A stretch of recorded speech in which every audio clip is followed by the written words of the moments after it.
The DA wants the clause in the Powers and Privileges Act that Baleka Mbete relied on to be declared unconstitutional. According to Section 11 of the Act, a speaker may direct security forces to remove or arrest a person for creating or partaking in a disturbance within parliamentary precincts.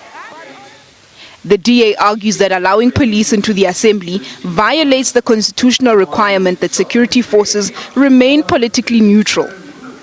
They state that allowing the arrest of members on the floor threatens separation of powers and the independence of Parliament. The DA contends that Parliament has sufficient alternatives to maintaining order without having MPs arrested during proceedings. The Speaker's got a whole panoply of measures that she can use to maintain order. She can name people, she can suspend people, she can fine people. She can, under certain circumstances, remove people, provided she doesn't use the police to do that.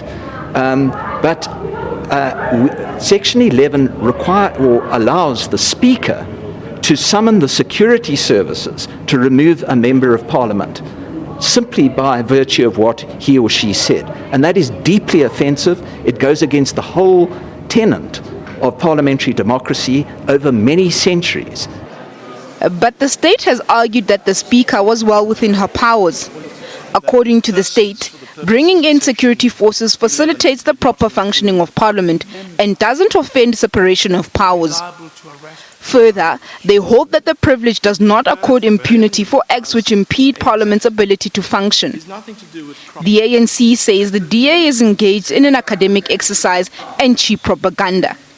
The DA case is just academic. It has got nothing to do with the decisions or the conduct of the presiding officers or the decisions that they have taken in the past, particularly in relation to the kicking out of disruptive EFF members during the State of the Nation address earlier this year.